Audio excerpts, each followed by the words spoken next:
Everyone, welcome to analysis of Nifty and bank Nifty. जैसा कि हम देख सकते हैं अभी कि निफ्टी का 1 डे का टाइम फ्रेम है और निफ्टी ने जो है कि काफ़ी अच्छी क्लोजिंग दी आज। निफ्टी का ओपनिंग और जो डे लो है वो सेम है आज, तो ये काफ़ी बुलिश कैंडल है, इसको बुलिश कैंडल मानते हैं। अगर लो और ओपनिंग सेम रहती है तो इसको बुलिश कैंडल मानते हैं, और यहीं अगर रिवर्स हो जाए, जैसे ये आपकी ओपनिंग और हाई डे का सेम था, तो ये बेरिश कैंडल मानते हैं। तो काफ़ी अच्छी थी और मार्केट जो है कि अपना ये जो रेजिस्टेंस है इसके आसपास आके क्लोजिंग दी है, और ये जो रेजिस्टेंस था इसको क्रॉस कर गई। और 2 दिन से मार्केट जो भी आपका, अगर आप देख रहे हैं 2 दिन, कल मार्केट साइडवेज हुई थी, परसों भी थी, 2 दिन साइडवेज होकर यहाँ पे होल्ड करी थी, तो इसका ब्रेकआउट देके अच्छी क्लोजिंग आई है। तो मार्केट में 2-3 पॉजिटिव न्यूज़ हैं। पहला, आपका यूएस का डेलीगेशन आया हमसे बात करने के लिए, जो हमारी और यूएस की ट्रेड डील नहीं हो पा रही है उसके लिए। तो वो मार्केट उसको पॉजिटिव ले रहा है, क्योंकि जितना निगेटिव होना है हो चुका है। हमारे ऑलरेडी ट्रंप ने टैरिफ लगा दिया हमारे 50%, तो अब जो भी होगा इससे अच्छा ही होगा। और सेकेंडली, आपका जो है कि कल एफओएमसी की मीटिंग है, तो मार्केट ये भी एक्सपेक्ट कर रहा है कि रेट कट होंगे तो काफ़ी अच्छी लिक्विडिटी आएगी। तो यही सब चीज़ों को मार्केट फैक्टर कर रहा है, मैं भी ब्रेकआउट दे देगा। मतलब ब्रेकआउट तो काइंड ऑफ हो चुका है, बट कल और अगर क्लोजिंग दी इसके ऊपर तो मान सकते हैं यहाँ कि ब्रेकआउट हो चुका है। और देखेंगे तो अभी यहाँ पे हो चुका है, तो आपका ये रेजिस्टेंस किस तरह काम करेगा आपका 340, मतलब यहाँ से 100 पॉइंट, और 100 पॉइंट के बाद रेजिस्टेंस मिलेगा। तो देखते हैं कल मार्केट यहीं गैप अप ही होती है या फिर फ्लैट ओपनर के ऊपर जाती है, तो फिर वो आपका रेजिस्टेंस की तरह काम करेगा फिलहाल तो। और अगर अभी हम स्मॉल टाइम फ्रेम में देखें कल के लिए हम कैसे ट्रेड करेंगे, तो कल के लिए सिंपल है। अभी तो आपको भी पता चल गया होगा कि मार्केट फ्लैट ओपन हुई थी, क्लोजिंग प्राइस से रेजिस्टेंस लेके ऊपर आई है, और आपका जो है कि यहाँ पे जिन्होंने बाइंग किया था वो लोग अपना यहाँ तक तो प्रॉफिट या तो बुक कर लिए होंगे, या तो आपका जो है कि एक्सपायर उनका हो गया होगा जो भी उन्होंने बाइंग किया था, क्योंकि आज एक्सपायरी भी थी। तो या तो प्रॉफिट बुक हो गया होगा ऑटोमेटिक, जैसे एक्सपायर हुआ तो ऑटोमेटिक बुक हो जाएगा, या तो फिर आपका जो कि यहाँ पे जिन्होंने बाइंग किया वो काफ़ी अच्छे प्रॉफिट में होंगे। और जो भी इधर बाइंग कर रहा था उसको मार्केट एक बार थोड़ा सा निकाल के फिर ऊपर गई थी। तो यहाँ पे जिन्होंने बाइंग किया है उसको हम टारगेट कर सकते हैं कब, अगर मार्केट फ्लैट खुले या गैप डाउन खुले। लेकिन अगर गैप अप खुल गई तो फिर ये भी प्रॉफिट में हो जाएंगे, तो फिर इनको तो टारगेट करेंगे नहीं। लेकिन हाँ, थोड़ा सा रिट्रेसमेंट मार्केट कर सकते हैं, क्योंकि मार्केट में ऊपर एसएल भी नहीं है। अगर एसएल नहीं है तो एसएल क्रिएट करने के लिए थोड़ा सा नीचे आएगी, और ये जो भी प्रॉफिट में इनका प्रॉफिट बुक कराने के लिए थोड़ा सा नीचे आ सकती है, उसके बाद फिर ऊपर जा सकती है, ऐसा हो सकता है। दूसरा, अगर गैप डाउन खुल गई तो मे भी इनका एसएल हिट करने के लिए आपका, मान लीजिए कल मार्केट यहाँ गैप डाउन खुल गई और फिर ऐसे ऊपर गई, सबको लगेगा कि इसका डे हाई निकाल, मतलब आज का जो डे हाई है उसको निकाल रही है, और फिर क्लोजिंग प्राइस का ब्रेकआउट दे रही है तो ऊपर जाएगी। तो मे भी मार्केट घूम जाए और फिर ये भी जो भी इधर बाइंग किए हैं, यहाँ पे जो भी बाइंग किए हैं उनके ऐसे लेट करे 200 के नीचे जाके, फिर उसके बाद फिर कहीं जाए सेकेंड हाफ में।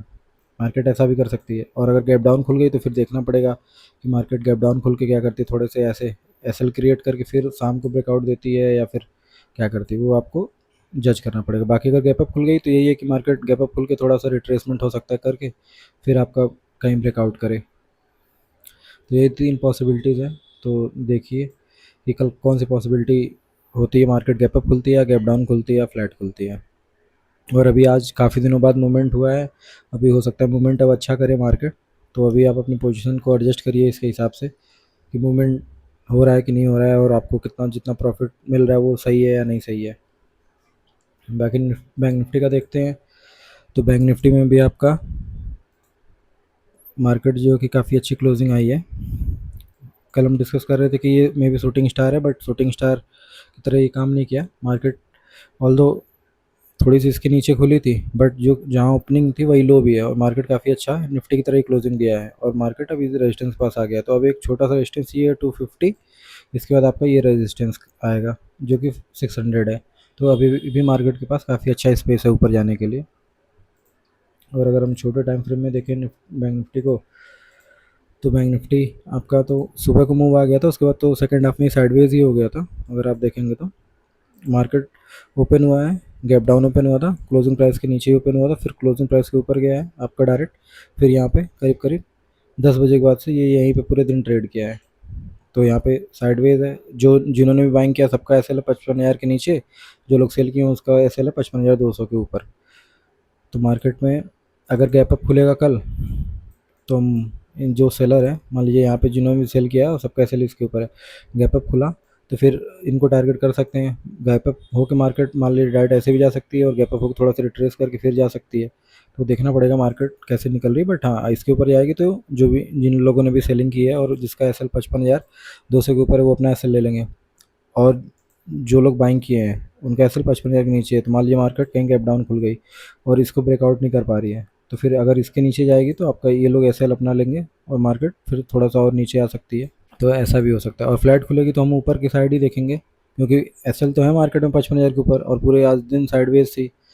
तो मार्केट में यहाँ पे एस एल है तो उसके ऊपर जाएगी तो वो अपना एस एल बुक करेंगे, मतलब जो भी लॉस है वो बुक करेंगे और एस एल हिट होगा उनका और मार्केट ऊपर जा सकती है। और हो सकता है कल बैंक निफ्टी मूव करे अच्छा, क्योंकि देखेंगे तो बैंक निफ्टी पूरे दिन साइडवेज था, मतलब सुबह मूव दे दिया ये जो, उसके बाद साइडवेज था।